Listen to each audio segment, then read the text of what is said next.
Aleluia! Glória a Deus. Boa noite a todos, a paz de Cristo. Eu gosto sempre de começar com duas perguntas que eu não me canso de fazer. Então vamos lá. Primeira, você está feliz com Jesus? Amém. Segunda, ele está feliz com você? Amém. De vez em quando eu ouço alguém pensar em voz alta, tem esse outro lado. Eu digo, tem esse outro lado. E é por causa desse outro lado que nós estamos aqui, né? Nós queremos de fato viver o que ele tem de melhor, o que nos alegra, mas também queremos deixar um sorriso no seu rosto. É uma alegria estar aqui com vocês e poder servi-los do pão sagrado, da mesa do Senhor, especificamente num assunto tão importante como esse, o de família, né? Eu entendo que depois de Deus, família é o nosso maior valor. E ver essas igrejas se mobilizando já nos primeiros dias do ano. Eu confesso que eu não acreditei que ia ter gente, né, nos primeiros dias do ano assim, tão empolgadas, e eu fico feliz demais, feliz por poder repartir algo da parte de Deus. Eu creio que eu tenho uma palavra de Deus que vai te abençoar. Antes de entrar nessa palavra e compartilhar aquilo que eu tenho, eu queria só encorajar alguns de vocês. Além de pastor, uma igreja local, estou há quase 3 décadas no ministério pastoral. Eu gosto de dizer que meu principal chamado, como pastor, eu sirvo uma igreja local. Mas o meu principal chamado é servir o corpo de Cristo através do ministério de ensino da palavra. E nesse ministério de ensino, uma das principais ferramentas que Deus tem nos dirigido a trabalhar é usar a literatura. E a gente conseguiu trazer um pouco, né? Não temos muitos títulos, hoje é o último dia, eu brinco que já está em fim de feira, né?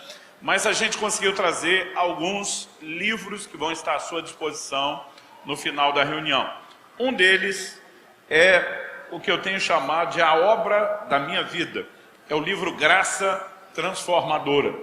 Eu gastei quase 5 anos preparando esse material, né? Nenhum outro dos 23 livros que eu escrevi e publiquei até agora eu dediquei tanto tempo estudando, orando, pesquisando, meditando, consultando outros mestres, como fiz com esse material.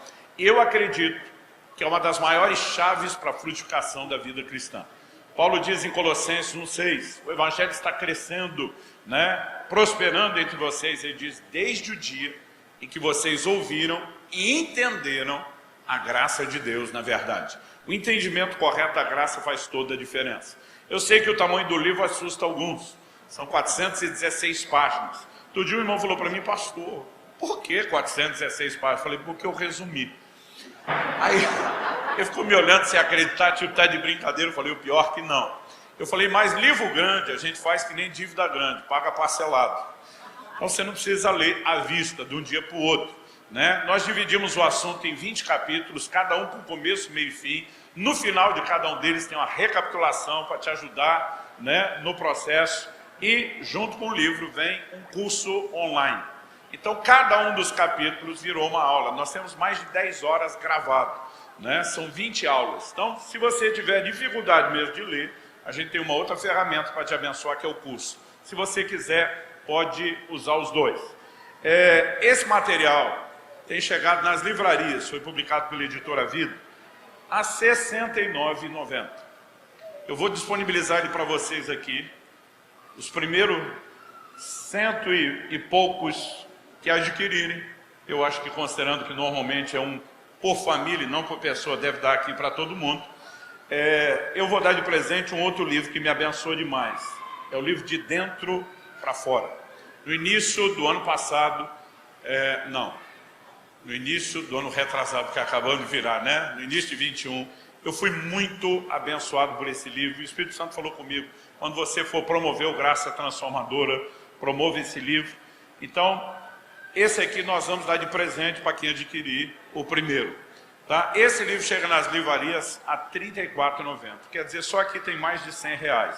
Hoje nós estamos dando os dois juntos por R$40, parcelado em até 12 vezes de uns R$3, sem juros, ok?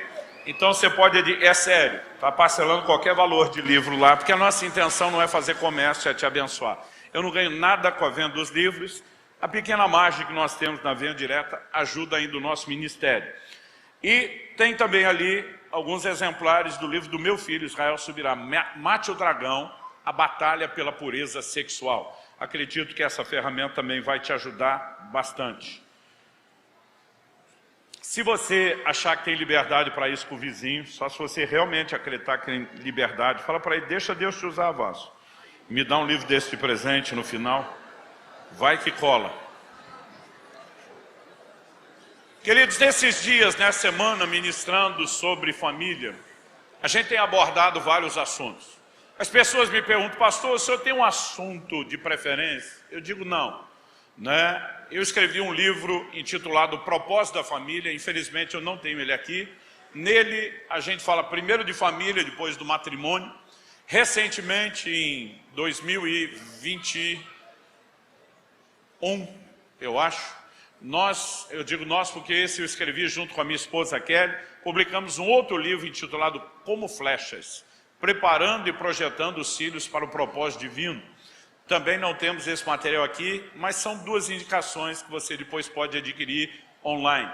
Então, eu amo falar de família no sentido geral, eu amo falar a respeito de casamento, eu amo falar a respeito sobre de criação de filhos, mas nessa noite, Deus me deu uma palavra muito específica para compartilhar com vocês e eu vou mexer no assunto de casamento. Aqueles de vocês que ainda não são casados, quando eu falo ainda, estou falando daqueles que estão orando por isso. Talvez você está naquele versículo, eis que estou à porta e bato.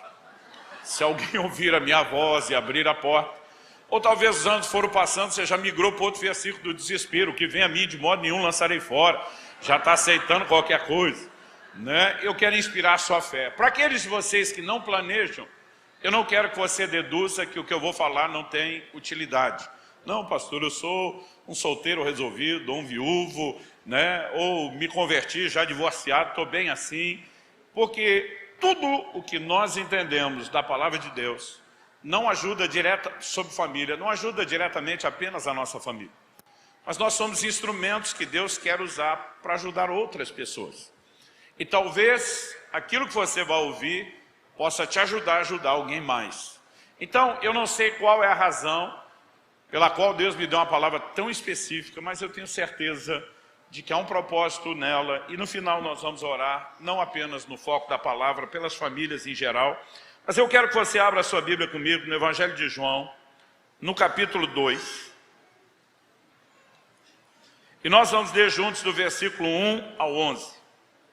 Antes de ler o texto, eu queria dar meio que um feedback, um pano de fundo, a respeito de como Deus, na verdade, me trouxe essa palavra. Às vezes eu tenho essa mania de trazer um background, um pano de fundo aí sobre a origem de algumas mensagens. Eu e Kelly nos casamos há 27 anos atrás, em novembro de 95. Eu já estava no ministério pastoral quando casei, e eu lembro que nós tínhamos apenas 1 mês e meio de casado. E nós iríamos celebrar uma cerimônia de casamento de um amigo nosso em outra cidade do Paraná. Mas o dia antes, a sexta-feira, o dia antes da viagem, Kelly e eu fomos visitar uma família da igreja, um casal da igreja.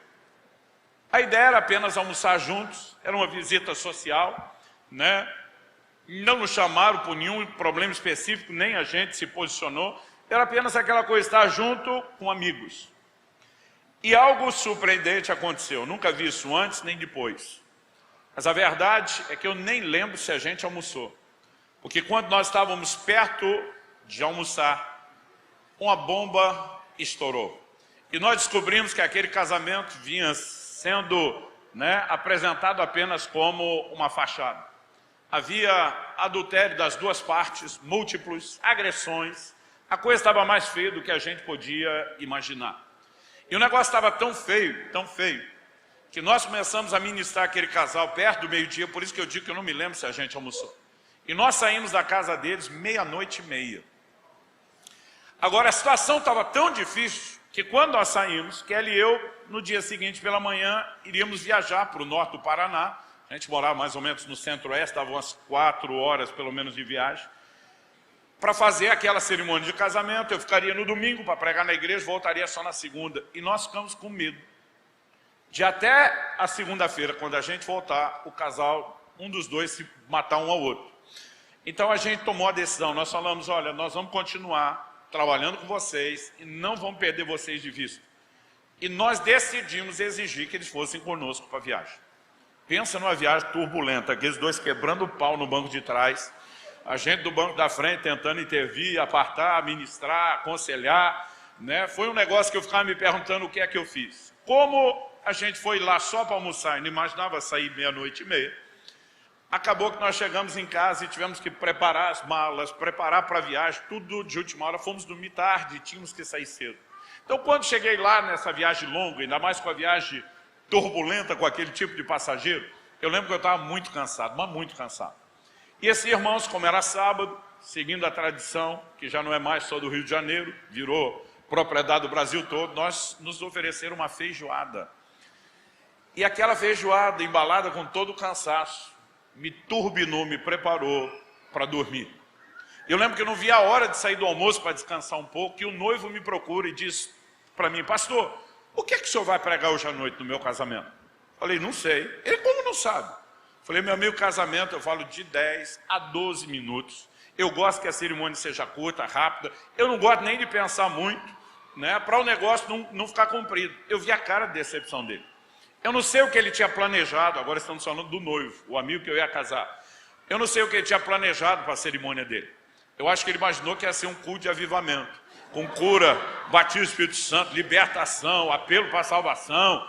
Mas ele ficou frustrado, ele falou, você só vai falar 10 a 12 minutos. Falei, sim. Ele falou, eu te trouxe de longe porque o povo gosta de te ouvir. Falei, o povo vai me ouvir no domingo, quando eu pregar na igreja. Não precisa ser no sábado. Mas ele estava muito indignado com aquilo. Ele falou, não, pelo menos me prometa uma coisa. Eu falei, o quê? Que você vai orar a Deus e perguntar se Deus não tem uma palavra específica para o meu casamento. Eu falei, isso eu prometo. Desesperado que estava para dormir, quando me levaram para casa, onde eu estava hospedado, né? Eu simplesmente, antes de dormir, falei, senhor, prometi para ele, estou pedindo, se eu tiver alguma coisa para falar, aproveita agora enquanto eu vou dormir, porque a tua palavra diz que aos seus amados o Senhor dá enquanto dorme. Eu não quero nem pensar, não quero estudar, não quero fazer nada. Eu falei, eu mereço esse descanso, até porque eu estava fazendo hora extra para o Senhor. E eu fiz oração por desencargo de consciência. Falar para você que foi um ato de fé, não foi. E deitei e dormi. Eu não me lembro quanto tempo dormi, mas foram algumas horas. Enquanto eu dormia, eu posso te dizer como os profetas do Antigo Testamento falavam, veio a mim a palavra do Senhor. Alguém me apresentou esse texto que eu vou ler com vocês. E alguém me explicou essas coisas que eu vou pregar para vocês enquanto eu dormia. E essa pessoa me disse que era isso que eu deveria pregar naquele casamento. Aquele dia eu bati meu recorde de demora no casamento. Falei 22 ou 23 minutos. Porque era muito conteúdo e por mais que eu corresse, não consegui fazer tão rápido.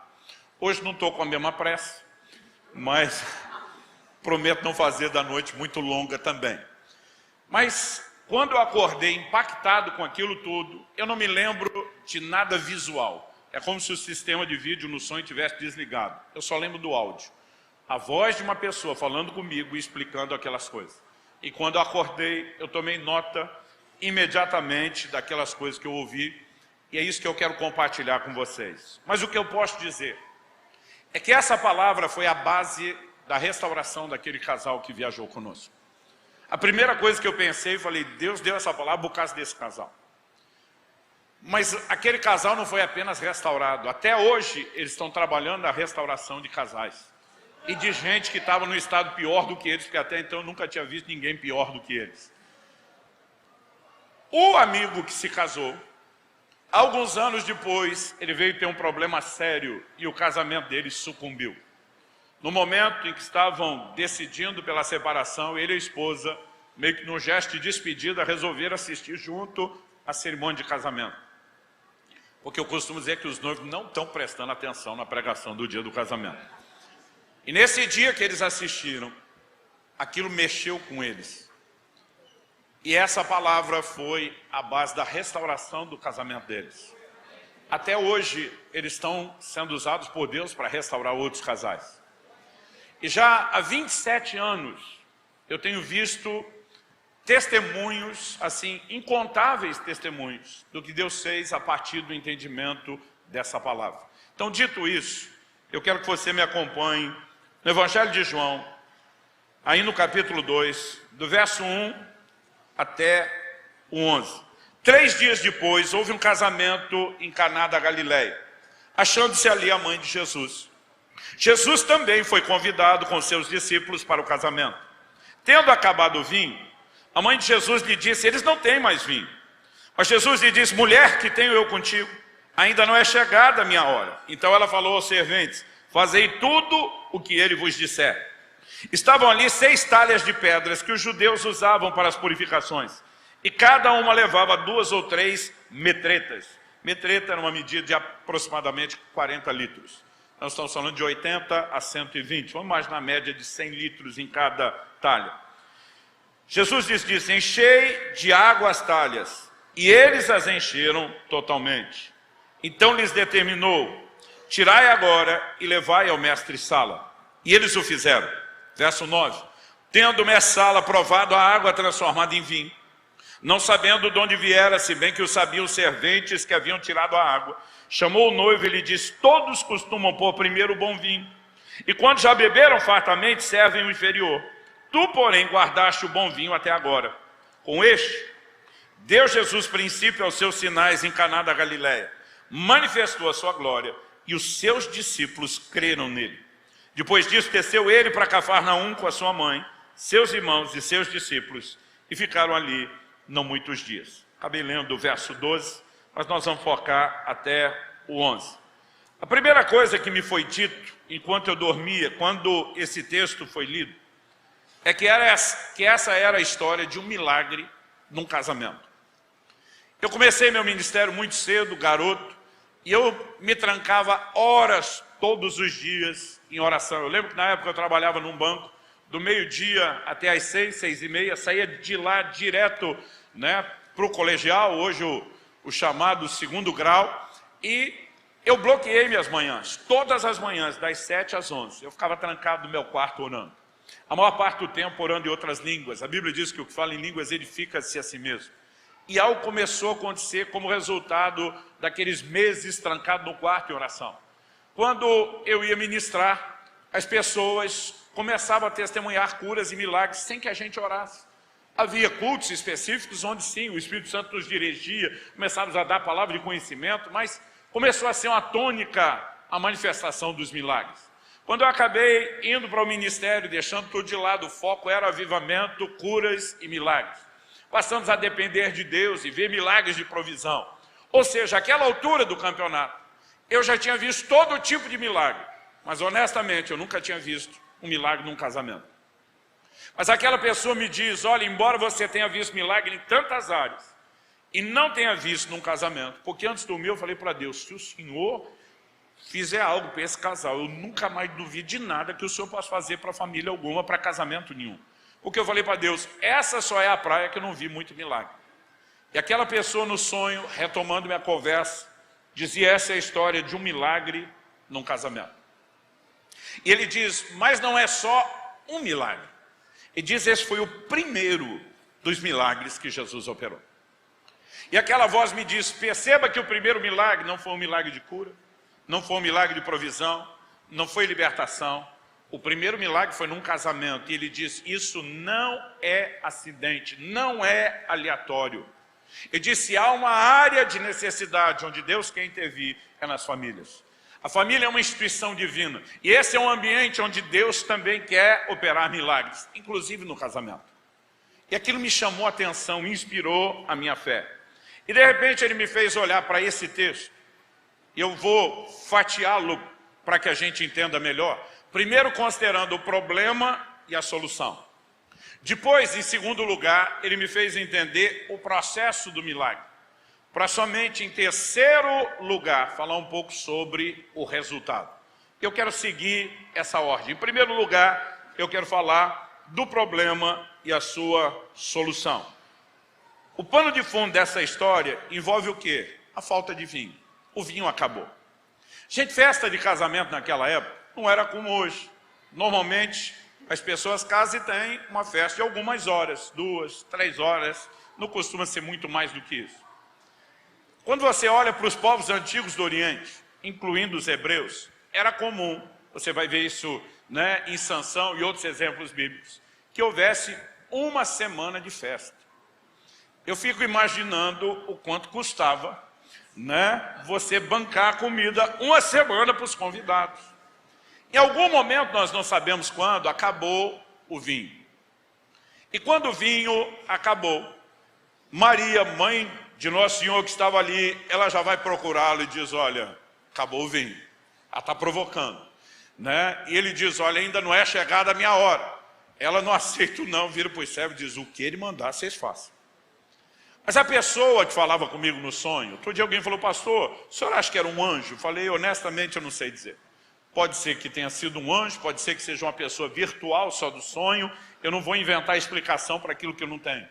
Mas essa pessoa me dizia o seguinte, foque no problema, a falta de vinho. E diz, mas olhe para esse texto não apenas como um relato histórico. Romanos 15,4 diz que tudo quanto foi escrito, para nosso ensino foi escrito. E diz, há muito simbolismo, há muita tipologia no texto. Há uma perspectiva profética que você deve considerar. E ele me dizia, o vinho é uma figura na Bíblia da alegria. Salmo 104,15 fala do vinho que alegra o coração do homem. E como figura de alegria, ele é um dos símbolos da ação e da obra do Espírito Santo. E ele me disse, o que faltou nesse casamento foi alegria, prazer, realização. E ele diz, a história dos problemas da maioria dos matrimônios, ainda hoje, essa pessoa me dizia, é que o vinho tende a acabar.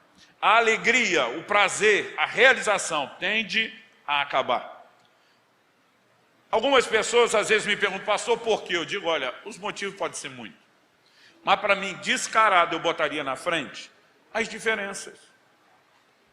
Você tem, no casamento, uma união de muitas diferenças. Existe um ditado que é muito verdadeiro, que diz que os opostos se atraem. Porque normalmente, enquanto solteiro, procurando alguém, uma companhia para a vida toda, a gente consegue enxergar numa pessoa diferente virtudes que nós não temos. Mas a gente acaba só enxergando, descobrindo depois de casa defeitos que a gente não tem. Porque no pacote não vem só virtudes diferentes, vem defeitos diferentes. E sabe, nós podemos falar de todo tipo de diferença. Nós podemos falar das diferenças do jeito de ser do homem e da mulher. Né? Um livro que eu dei muita risada, mas me ajudou muito no início do meu casamento, é uma literatura que até hoje eu recomendo. Ela não é evangélica, é secular, ela trata mais a perspectiva do comportamento. É o livro, não sei quantos vocês já leram, Homens são de Marte, Mulheres são de Vênus. Ele diz, parece que cada um veio de um planeta diferente e se encontrou aqui. E isso é muito real, porque o jeito de ser do homem e da mulher é muito diferente. Eu posso te dar alguns exemplos aqui. Né? Por exemplo, quando os homens se encontram, você raramente vai ver um homem elogiar outro homem, não na frente. Quando a gente encontra os amigos, como é que é? Funciona mais ou menos assim, e aí cabeção, Otis, e aí barrigudo, e aí careca, aí a gente só esculhamba. Mas quando um sai da roda, aí por trás, pelas costas, a gente diz, gente boa esse aí, os outros podem crer, mas ninguém vai elogiar ele na frente. Porque o homem raramente faz isso. A gente esculhamba na frente e elogia pelas costas. As mulheres são diferentes. Quando elas se encontram é só elogio. Emagreceu, você tá linda, tá. Mas quando uma sai, engordou. Quer dizer, não tem certo e errado aqui, gente. Os dois elogiam, os dois esculhambam. Mas o jeito de fazer é o oposto.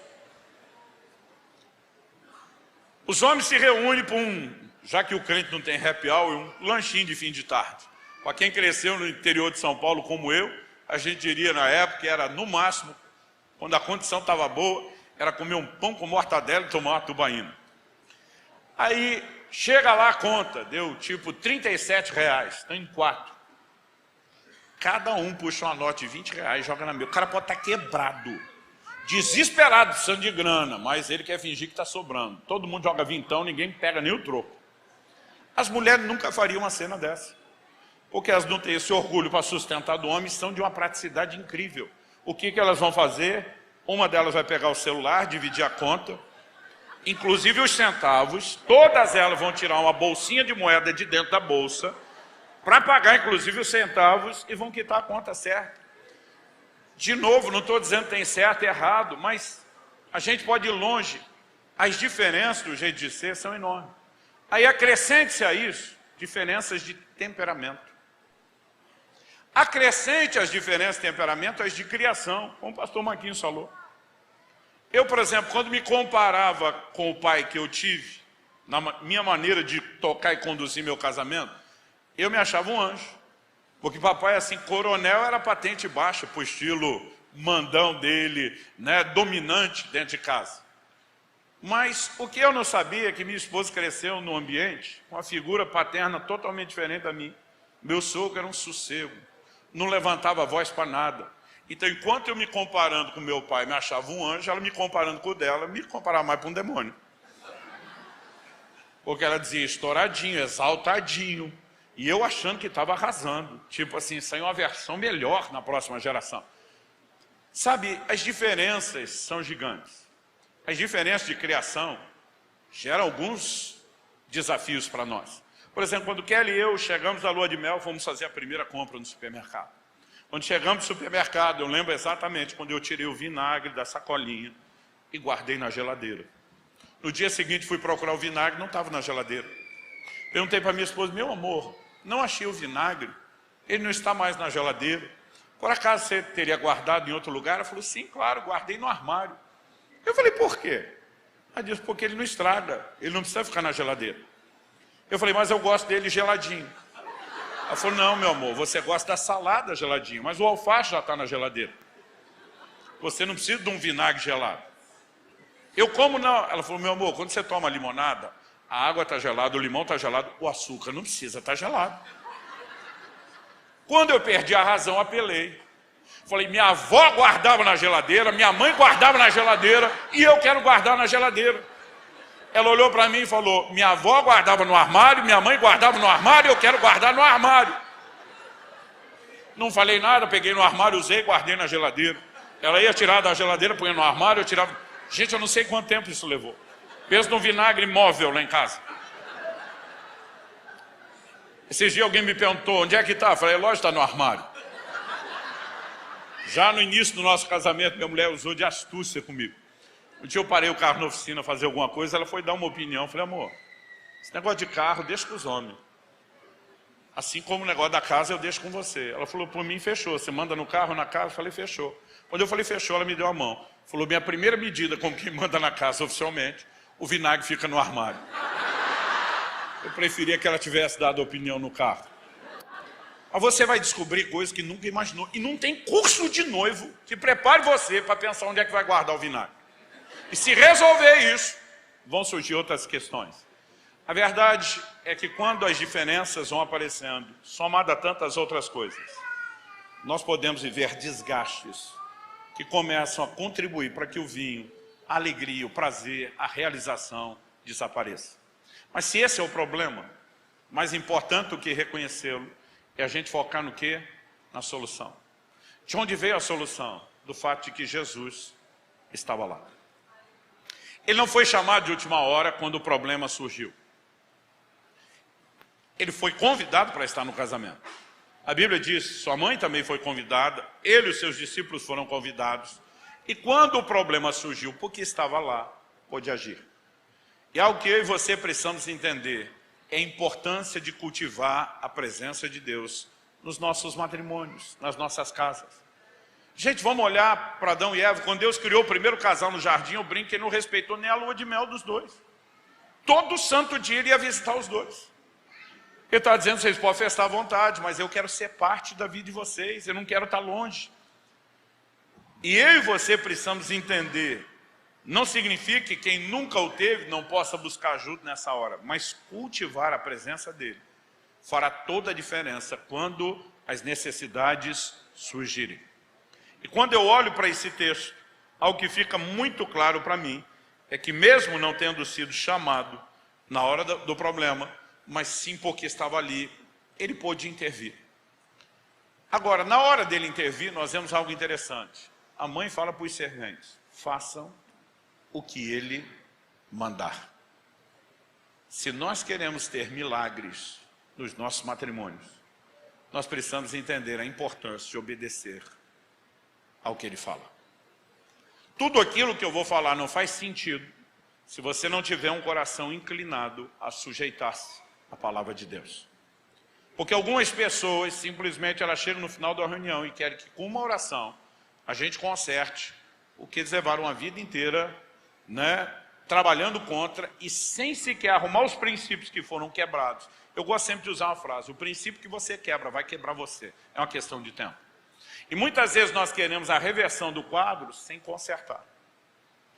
A mãe diz: faça o que ele mandar. Tipo assim, se obedecer o que ele fala, é a garantia de que nós podemos viver milagres. Então nós temos o problema, a falta de vinho, mas nós temos a solução, que procede de Jesus. Dito isso, em segundo lugar, eu quero destacar aqui o processo do milagre. O que Jesus fez não é um trabalho só de Deus, unilateral. Porque a gente vê que ele mobilizou pessoas. Os próprios serventes foram mobilizados. Algumas coisas aconteceram. Interessante notar que a Bíblia diz que haviam ali 6 talhas de pedra. O número 6 também tem um significado. Os números na Bíblia têm um significado comum, que se repete. Número 1, por exemplo, fala de uma unidade absoluta. O 2 fala de testemunha, por isso você vai ver Jesus mandando os discípulos de 2 em 2. O 3 fala de uma outra dimensão de unidade, que eu não vou explicar aqui. O 4 fala de universalidade. Sempre que Deus está oferecendo algo ao mundo todo, você vai ver o número 4. É interessante que nós temos 4 evangelhos. Essa lógica se mantém em toda a Escritura. O número 5 fala da graça. O número 7 fala de totalidade ou perfeição. O 8 de recomeço. O 9 de frutificação. O 10 de prova ou de juízo. Tanto que Deus deu 10 mandamentos para provar o seu povo, mas 10 pragas para julgar os egípcios. Mas o número 6, na Bíblia, é número de homem. A Bíblia nos diz, lá em Gênesis 1, 27, também no 31, que o homem foi criado no 6º dia. E quando você chega em Apocalipse, você vai ver a Bíblia falando do número 666, 666. E a Bíblia diz assim, número de homem. A maioria dos crentes, eu brinco que a gente tem a superstição gospel.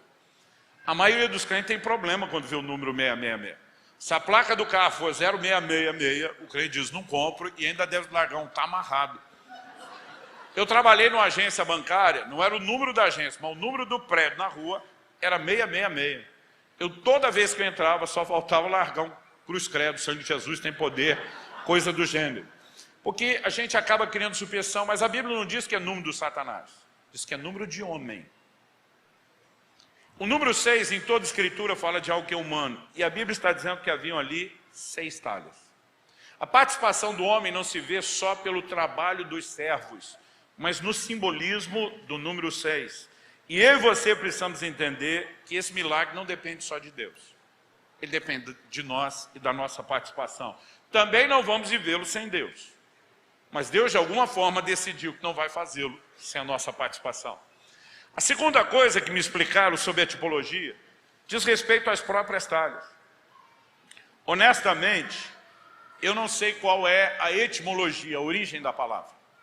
Mas essas talhas de pedra eram pedras talhadas. Eu não sei se é por isso que uso o termo talha. Eu já estive em Caná da Galileia algumas vezes, e há uma igreja que mantém preservado, dentro de uma estrutura de vidro, uma dessas pedras que remontam ao 1º, no máximo 2º século da era cristã, e que nos ajuda a entender o que é que o texto diz. Ela é uma pedra mais ou menos assim, da altura do meu peito, maior que o púlpito, mais ou menos dessa largura. Por quê? Para armazenar em torno de 100 litros, de 80 a 60, um vaso de barro normalmente não aguentava o peso e a pressão da água, ele rompia. Então, quando queriam armazenar uma quantidade maior de água, eles cavavam a pedra. Porque a medida não é precisa, 2 ou 3. Porque o tanto de água que cabia dependia do quanto a pedra tinha sido talhada, cavada. Alguns conseguiam cavar um pouco mais, talvez a parede não fosse tão grossa, de outros, maior. E aquilo não era uma medida perfeita. O interessante é que a Bíblia não apenas fala do número 6, mas fala de uma talha de pedra. E nesse dia, no sonho, aquela voz falava comigo. dizia, isso também não é uma coincidência, não é aleatório. Quando perguntaram para Jesus, em Mateus 19, sobre a questão do divórcio, Jesus dá uma resposta que eu e você não podemos ignorar. Inclusive, se você for rápido de endereço, eu quero que você abra comigo e leia. Verso 3 de Mateus 19 diz, vieram a ele alguns dos fariseus e o experimentavam perguntando, é lícito ao marido repudiar a sua mulher por qualquer motivo? Então, respondeu ele, verso 4, não tendes lido que o Criador desde o princípio os fez homem e mulher, e que diz, por essa causa deixará o homem pai e mãe, se unirá à sua mulher, tornando-se os dois uma só carne. Alguém disse, se você quer entender o propósito de algo, volte à origem. Onde é que Jesus vai para falar do casamento? Lá na origem, no primeiro casal. E diz, o próprio Deus determinou que o homem deixa pai e mãe para se unir à sua mulher, e a partir de agora os dois são uma só carne. Ele está dizendo, no plano de Deus, não cabe a ideia da dissolução. Aí eles retrucam. O verso 6 diz, de modo que já não são mais dois, porém uma só carne. E ele ainda diz, portanto o que Deus juntou não separe o homem. O verso 7 diz, replicaram, por que mandou então Moisés dar carta de divórcio e repudiar? A lei de Moisés permitia o divórcio. E a pergunta que eles vieram fazer é, pode divorciar por qualquer motivo? Eles não estavam perguntando se pode ou não pode. Mas quando Jesus apresenta a seriedade do casamento, onde não deveria ter ideia de solução, mas pelo contrário, de se preservar a união, eles perguntam, então por que Moisés mandou dar carta de divórcio e repudiar? Olha a resposta de Jesus no verso 8.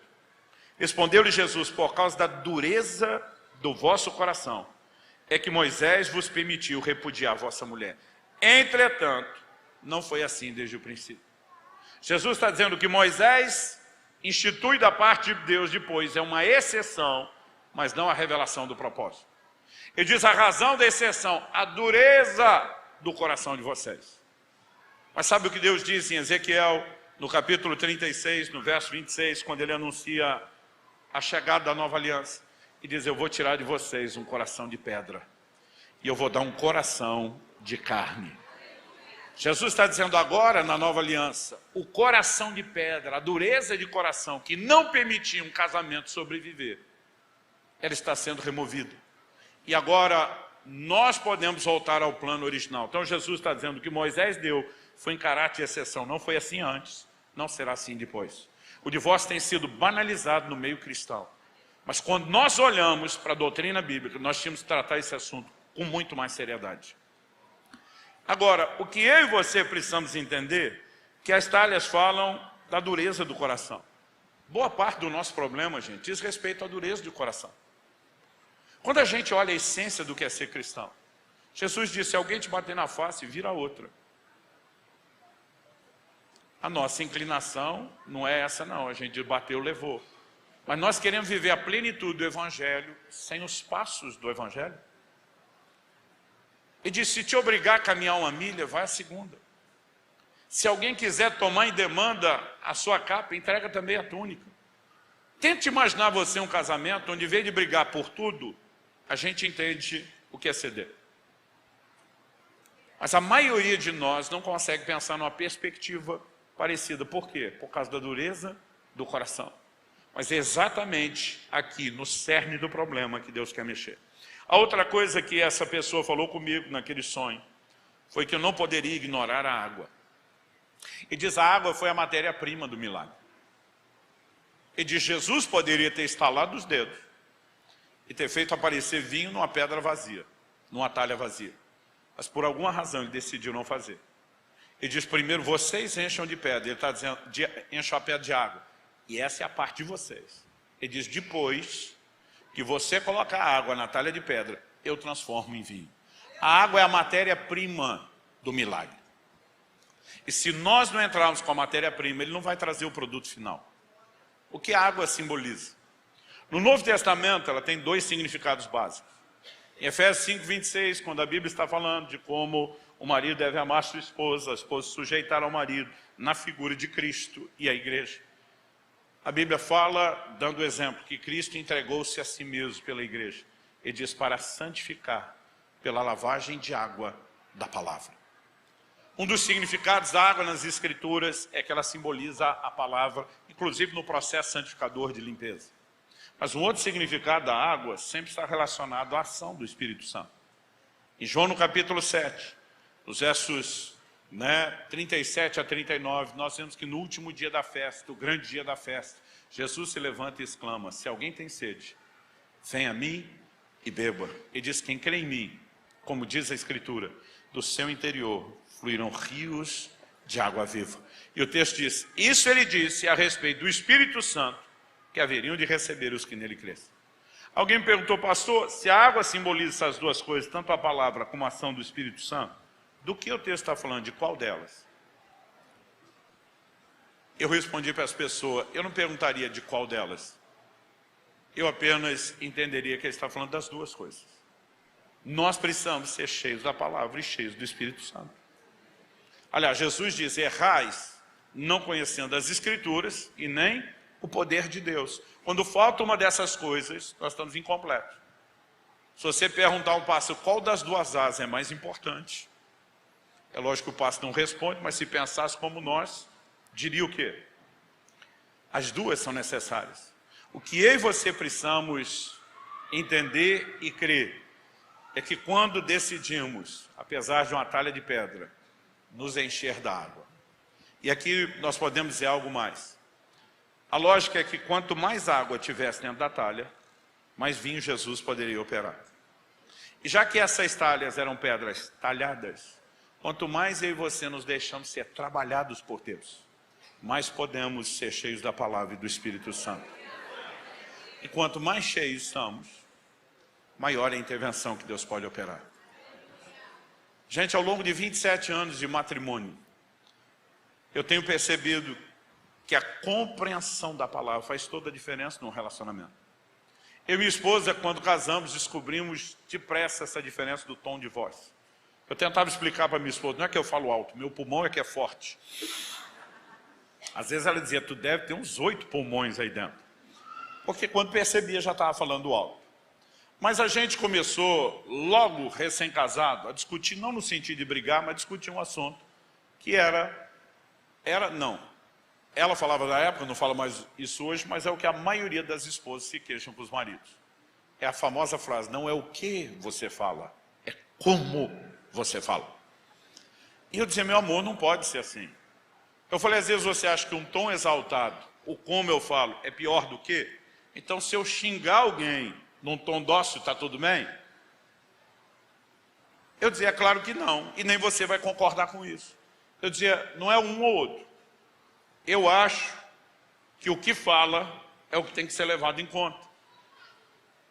E minha esposa dizia: eu acho que é o como. Gente, nós ficamos nessa briga um tempão. Briga assim, só de argumentação, nunca virou uma briga séria. Mas um dia nós fomos fazer uma visita pastoral. Eu lembro que na época essas coisas de portão eletrônico era novidade. Então eu cheguei na casa, veio de campainha, já era um interfone, era um negócio chique. Aí quando apertei o dedo, me identifiquei lá, a hora que tocou a pessoa disse: estou abrindo. E aí nós vimos aquele portãozão abrindo sozinho. E eu lembro que eu fiquei impressionado, falei: uau. Mas enquanto o portão começou a abrir, saiu um cachorrinho, um filhotinho. Viu a chance dele correr para a rua e ele saiu na disparada. E eu cerquei para ele não ir para a rua, porque eu pensei: pode ser atropelado o bichinho. Mas era um filhotinho, bem pequenininho, uma bolinha de pelo. E aí não tinha ninguém, o povo da casa ainda não tinha chegado. E eu comecei a tirar onda com a minha esposa, falando com o cachorro. Eu dizia: mas tu é um cãozinho estúpido, não é?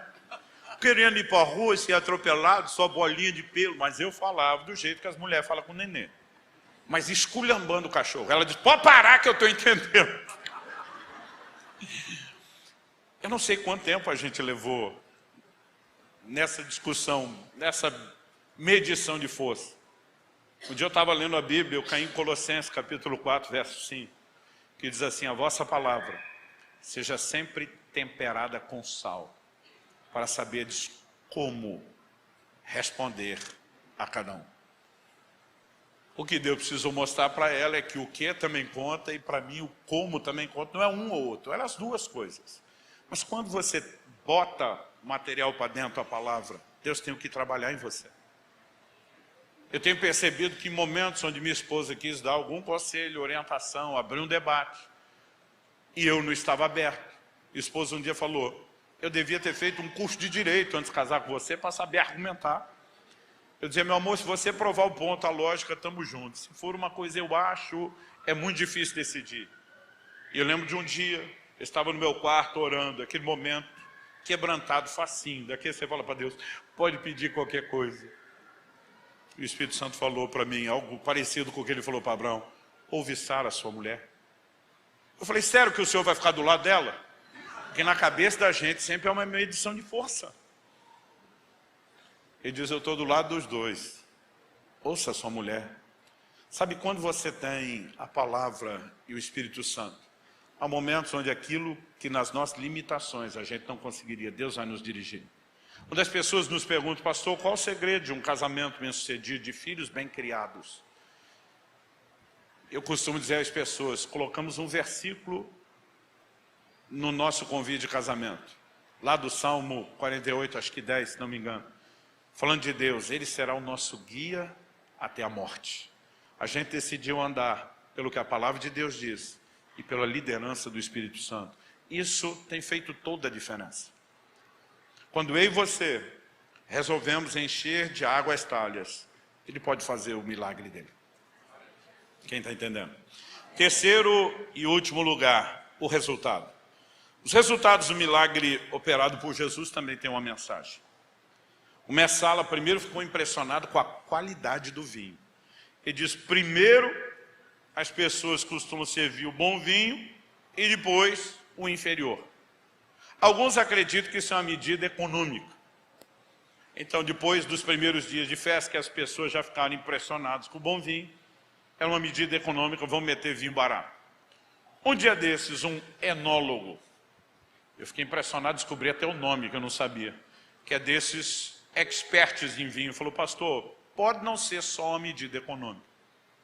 Ele falou, imagina que o vinho daquela época, principalmente depois de ser trazido para ser servido e aberto, ele não estava mais numa condição adequada de armazenamento. E pode ser que ao longo de uma semana de festa, o vinho comece aos poucos passar por aquele processo onde lentamente vai se transformando em vinagre e talvez o mesmo vinho que era bom no início, ficava ruim no fim.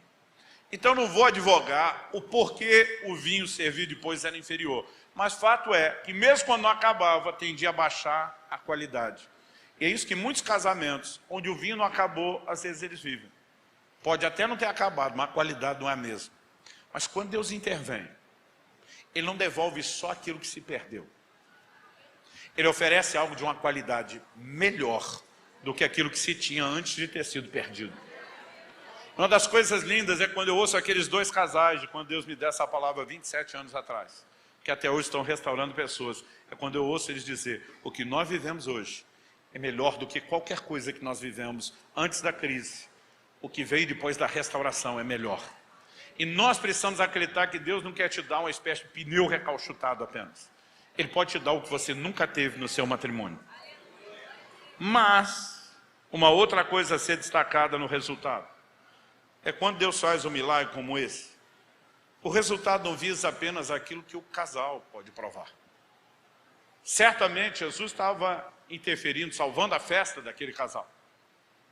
Mas Ele não fez algo só para eles. A Bíblia diz que Ele manifestou sua glória e seus discípulos creram nele. Algo que eu comecei a perceber ao longo do tempo, que toda a intervenção que Deus faz nas nossas vidas, Ele não está de olho só na gente. Deus tem uma capacidade de administrar as coisas. Aliás, no reino de Deus, na economia de Deus, não tem lugar para desperdício. Você vai ver que até quando Jesus multiplica pães e peixes, Ele diz, recolham o que sobrou para que nada se perca. Na mentalidade de Deus não tem desperdício. E Deus não desperdiça milagre. Além de fazer algo por nós, Deus tem uma clara intenção quando faz algo por nós, nos colocar numa vitrine, para que a glória dele seja manifesta. E não só ele seja exaltado, mas isso provoque a fé de outras pessoas, para crer naquilo que ele também pode fazer por elas. E quando nós vivemos o milagre no casamento, nós não só podemos ter essa bênção, uma alegria, uma realização de um vinho melhor do que antes, mas ainda podemos ser colocados por Deus numa vitrine, de maneira a promover glória para Ele e inspirar outros. Eu não sei você, mas quando eu penso nesse combo, além do vinho, que por si já é muito atraente, alegria e a realização em níveis maiores, você ainda promover a glória de Deus e despertar a fé de outros. Quando nós vivemos intervenções de Deus, Deus passa a nos usar para inspirar outros a viverem intervenções também. Eu lembro de um casal que chegou na nossa igreja, ela tinha se convertido primeiro, eles já estavam separados, ela começou a ser desafiada a crer e orar por restauração, embora tenha tido um relacionamento péssimo. Ela dizia, se Deus restaurou minha vida, pode restaurar dele. E, finalmente, esse homem também teve um encontro com Cristo, uma conversão impactante. E por causa da conversão de ambos, Deus trabalhou o coração deles e eles voltaram, restauraram o casamento. Gente, é impressionante quanta gente aquele casal trouxe para a igreja. Sabe por que a maioria via? A maioria deles que chegavam convidados por ele dizia, o que nós vimos na vida desse casal prova que Deus existe. E, pastor, esses dois se mereciam, não prestavam. Mas o que aconteceu com eles, e quando a gente vê hoje a forma como eles vivem, Deus tem que existir. Todo mundo falava a mesma coisa. E eu ficava pensando, eles não apenas passaram a ter algo melhor do que antes, trocando a tragédia por algo prazeroso, mas Deus passou a ser exaltado. Deus os colocou numa vitrine, pessoas passaram a ser atraídas. É isso que Deus planeja para a sua casa. Agora eu quero dizer de uma forma especial para essa igreja nova, recém-formada. E você sabe muito bem o porquê. Haverá uma marca no DNA dessa casa, local. Não estou falando só de toda a Advec, existe aquela identidade, a igreja da palavra, séria com Deus, mas estou falando aqui. Haverá uma marca distinta de restauração de famílias e de casamentos. E eu creio que essa palavra é profética para o curso da igreja e não só para essa semana. E eu espero que você a receba no seu coração em nome de Jesus. Gostaria que a gente ficasse em pé para parecer que está acabando.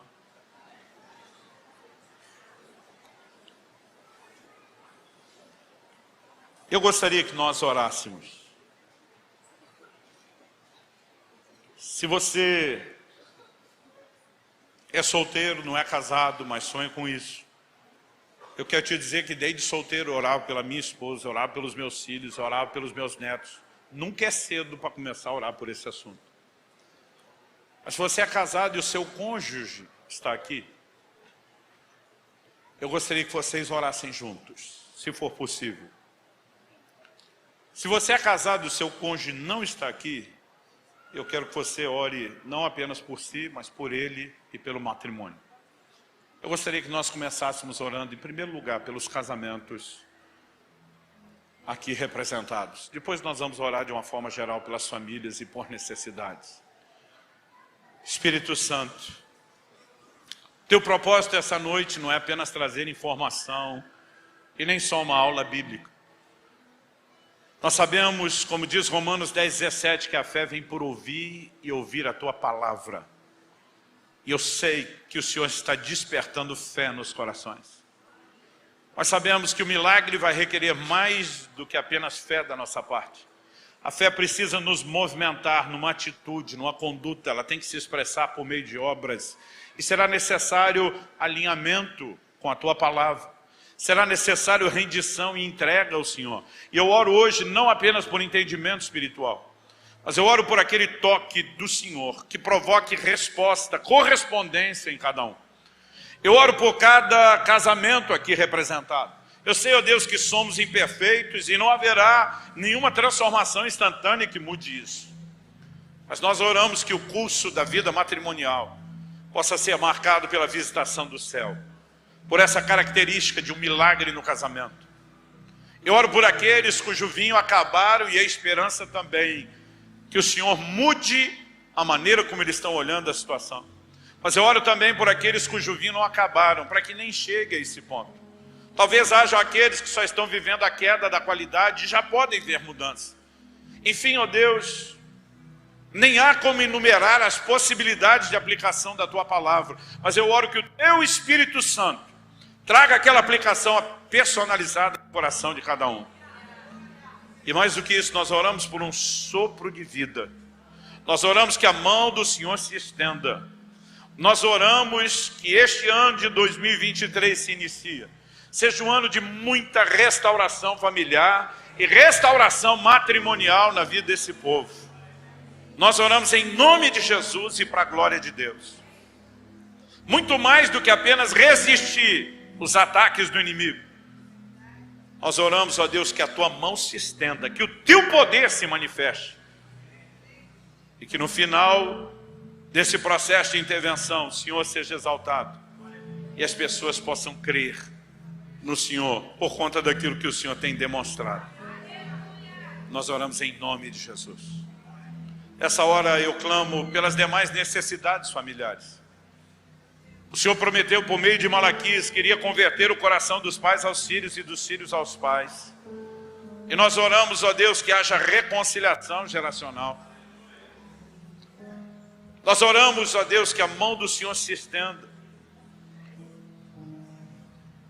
E que os lares que estão vivendo debaixo de um ataque cerrado do inimigo tenham a capacidade de levantar o escudo da fé e apagar os dardos inflamados do maligno, debaixo do conselho do Senhor e da liderança do Teu Espírito Santo. Nós oramos por aqueles familiares que ainda não se converteram, que toda a cegueira espiritual caia por terra e que lhes resplandeça a luz do Evangelho da glória de Cristo.